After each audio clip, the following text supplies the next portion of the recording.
How's it going, everyone?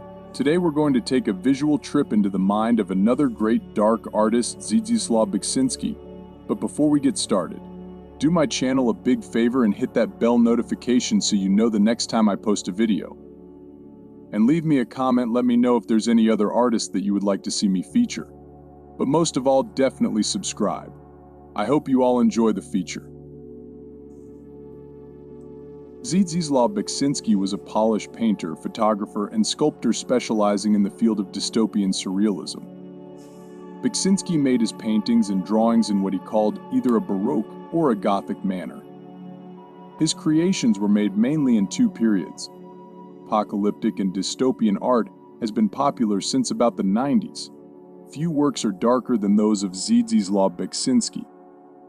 His creatures are misshaped wretches that might have been human once. His landscapes are painted orange and red by some unseen fires, eerie monstrosities stride in the mist surrounding foreboding monuments.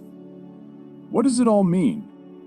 Nothing. Beksiński never knew the meaning behind his works and was adamant against any sort of interpretation.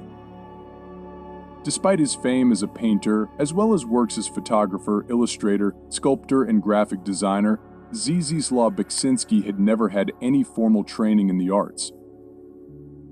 Beksiński paid little or no attention to trends in art. He had no intention of becoming a favorite of the critics. Instead, he remained faithful to his dreams and obsessions, which in the end won him great popularity. In the 1960s, he created a number of sadomasochistic drawings. From the end of the 1960s to the mid-1980s, he began working on his most famous period, his Fantastic series. The predominant themes in these Waneric works are hellish landscapes depicting disturbing nightmarish figures and grim unearthly architecture. These made him a household name in Poland and brought him recognition abroad.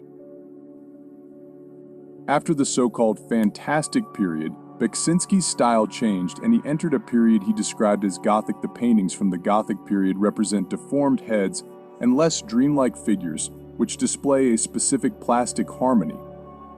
When the computer editing of images became possible in the 1990s, he was granted his wish of being able to add surrealistic alterations to photographs, and his career came full circle as he returned to his first medium. Beksiński lived with his wife Sofia and their son Thomas in Warsaw, where the three of them had moved from Sanok in 1977. In the capital, the painter led a rather uneventful life. He spent most of his time at his apartment working, listening to music and watching movies. Yet the series of misfortunes that befell Beksiński and his family caused the story of his last years to become very well known. In 1998, his wife died of cancer. A year later, on Christmas Eve 1999, his son Thomas, a popular radio presenter, music journalist, and translator, whose translated media includes Silence of the Lambs, Casablanca Reservoir Dogs, passes away from a drug overdose. Beksiński discovered his son's body. On 21 February 2005, Beksiński was found dead in his flat in Warsaw. The painter was stabbed to death at his apartment by his cleaning lady's 19-year-old son. Beksiński, who knew the killer, had refused to loan the teenager money. Understandably, his tragic last years have since often been linked with the grimness of his art. While his art was grim, Beksiński was a kind man with a keen sense of humor. This is his last painting, finished on the day of his death. The last painting of the artist is titled Why and was finished on the day of his death.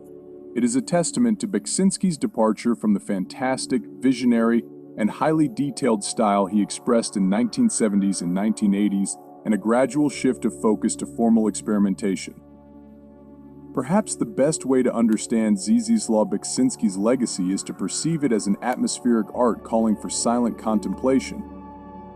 At first glance, we are bewildered by an interaction of elements that would certainly never occur in real life, which is something that frequently happens when we look at surrealist artworks. Our mental associations collide, creating singular but unfamiliar content. We are left with a strange mixture of chaos, religion, and travesty, all unfolding before us inexplicably. The post-apocalyptic landscapes in Beksiński's paintings continue to fascinate the masses with their unique blend of realism, surrealism, and abstraction. He leaves the world in a state of wonder, forcing us not to look away from the horrors they hold inside, alluding to the fact that strength often hides behind the deepest gloom. Perhaps we should surrender only for a moment to uncover the answers we hold within us. One of Beksiński's many fans is the famous film director Guillermo del Toro.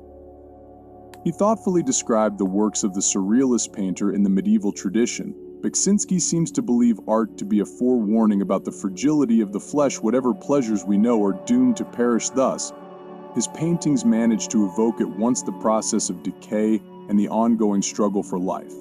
They hold within them a secret poetry stained with blood and rust. Decades after his brutal murder, Zdzisław Beksiński's paintings hold the world spellbound. Is the universal fascination they evoke the result of their author's own gruesome tragedies, or did Beksiński simply succeed at capturing the unsettling underside of human consciousness?